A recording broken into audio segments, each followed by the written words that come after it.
Did you know that over a third of the American workforce is now part of the gig economy?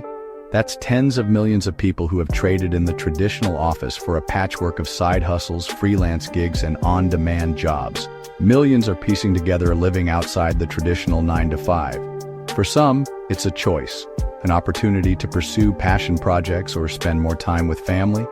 For others, it's a necessity, a way to survive in a world where job security is fading fast.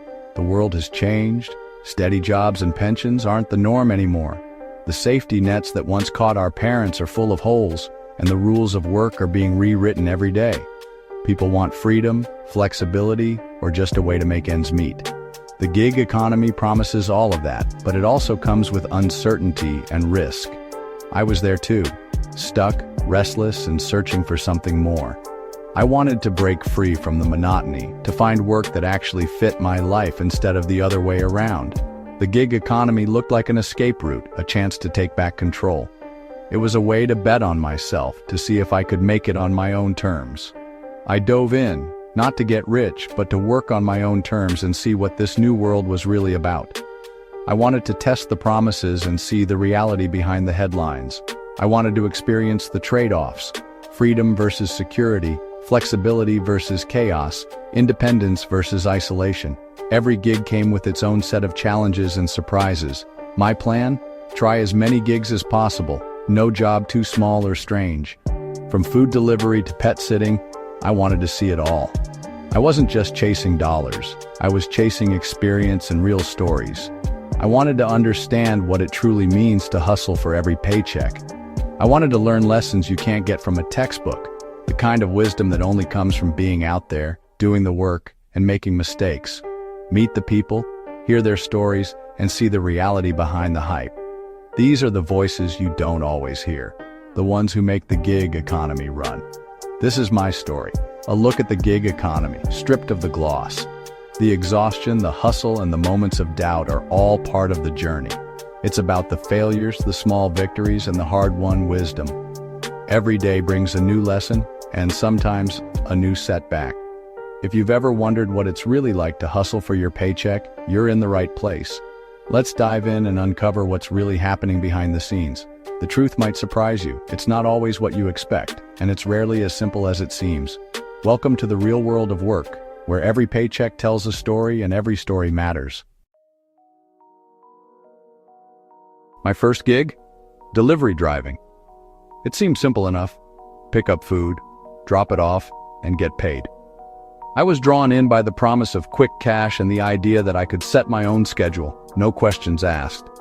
The ads promise easy money and freedom, but reality hits fast. The glossy marketing never mentions the late nights, the constant hustle, or the unpredictability of each shift. My first day, juggling the app, fighting for parking, and keeping tacos from spilling everywhere. Every order felt like a mini adventure, but also a test of patience and problem solving. The upside? Real flexibility, work when you want, no boss, no meetings. You're in control, work more, earn more, or take a break when you need. It's a freedom that's hard to find in most jobs. You can pause for coffee, stretch your legs, or just enjoy a quiet moment in your car between runs. But the downsides pile up. Car wear and tear, gas costs, and the miles add up faster than you'd think. Every trip chips away at your car's value. And then there's the unpaid downtime waiting for orders. Sometimes you sit for half an hour earning nothing, just hoping for the next ping. You're only paid for active deliveries, not for the time you spend waiting. Some customers are great, others are demanding, and a few can make your night a lot harder than it needs to be. And finding their apartments at night is a challenge. Dark hallways, confusing building numbers, and unlit stairwells become part of the job. The biggest lesson? The hidden costs of freedom. What looks like easy money comes with strings attached. The app shows your earnings, but not your expenses. Gas, insurance, repairs, and even the occasional parking ticket. You have to be your own accountant, tracking every dollar in and out, just to know if you're actually making a profit. Your real profit is much lower than it seems. After expenses, that big number on the app shrinks fast. Delivery driving taught me to look past the surface and calculate the true net benefit. It's not just about what you make, but what you keep. It's a valuable, sometimes costly, lesson in business reality. The freedom is real, but so are the trade-offs. The freedom is real, but so are the trade-offs. You have to weigh every decision, every mile, and every hour. If you're not careful, you can end up working for less than minimum wage.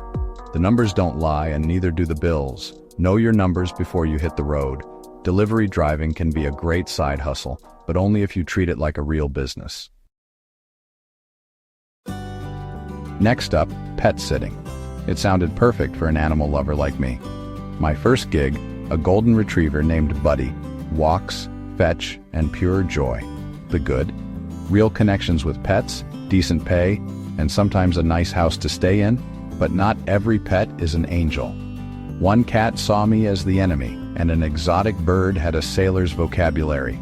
Every animal has its quirks, and you have to adapt fast. Pet sitting is about more than filling food bowls.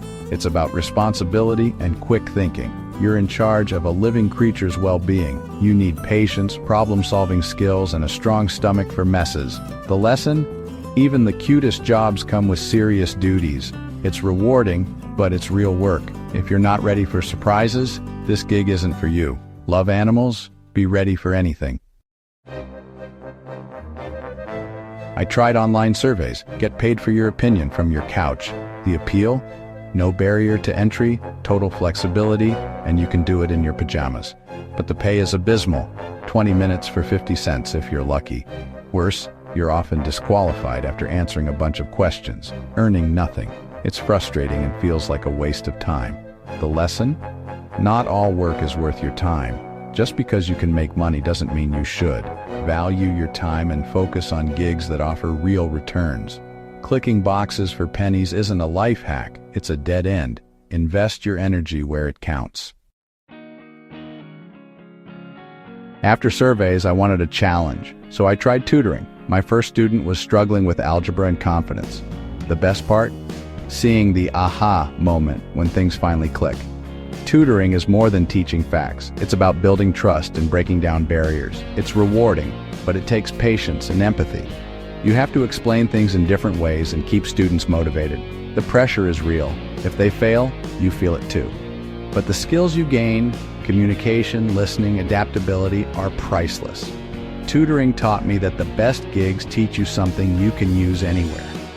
Sometimes the real reward isn't the money, it's the impact you make. Rideshare driving was next. Same car, but now with people. Every ride is a new story.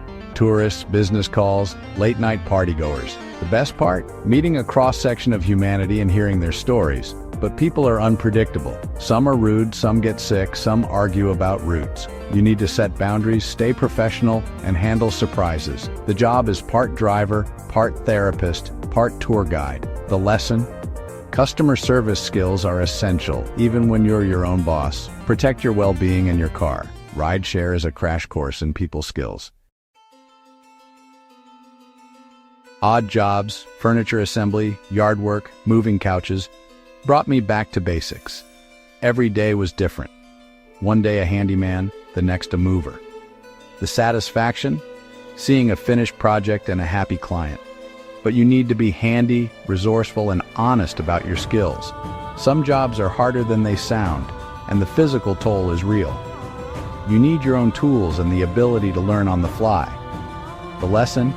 There's huge demand for people who can get things done. Practical skills are valuable, but know your limits. Don't take on jobs you can't handle. Odd jobs taught me the value of being adaptable and when to call in a pro. It's about being a jack of all trades, but also knowing when to say no. Sometimes the best skill is knowing your boundaries. After all those gigs, I realized I loved jobs that used my brain and creativity. I craved work that challenged me, something that let me solve problems and express myself at the same time. The idea of building something with words, of shaping ideas into stories, really started to appeal to me. So I tried freelance writing. My first paid gig was a blog post for a hardware store.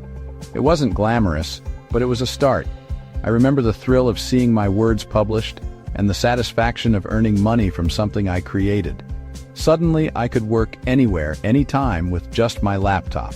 Coffee shops, parks, even my own living room became my office. The freedom was exhilarating, and I loved the flexibility to set my own hours. Writing combined everything I'd learned: communication, storytelling, problem-solving. Every project was a new puzzle to solve, and every client brought a different challenge.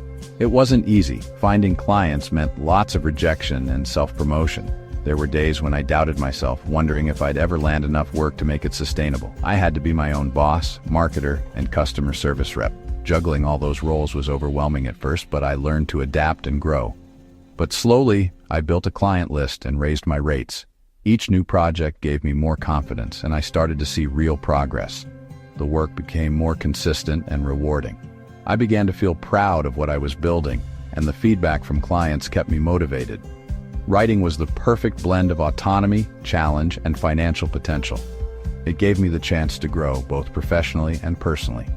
The more I learned, the more I could earn. Every new skill opened up more opportunities, and I realized there was no limit to how far I could go. It wasn't just a gig, it was a real career path. I could see a future in it, something I could build on for years to come. Freelance writing stuck because it fit me. It matched my strengths and gave me a sense of purpose I hadn't found before. The lesson? The best gig is the one that uses your unique skills. When you find work that feels natural, it doesn't feel like work at all. Sometimes the right path is the one you create for yourself. You don't have to follow someone else's blueprint. Your journey can be entirely your own. Find what feels like you and build on it. That's where real fulfillment and success begin. Looking back, there's no single best gig. The right job for me might be wrong for you. Each gig taught me something. Delivery driving about costs, pet sitting about responsibility, surveys about valuing my time, tutoring about communication. Every failure was a lesson, not a waste. Be willing to try and willing to quit if it's not right. Don't chase the highest pay. Chase what fits your life and skills. Be curious, experiment, and learn from every job. Your path won't be a straight line, but every step counts. The gig economy is full of opportunity, but it takes self-awareness and resilience. Take control, build something for yourself, and don't be afraid to pivot. My journey led me to writing. Yours might lead somewhere else. The path is yours to create. Thanks for coming along for the ride. There's always another story to tell.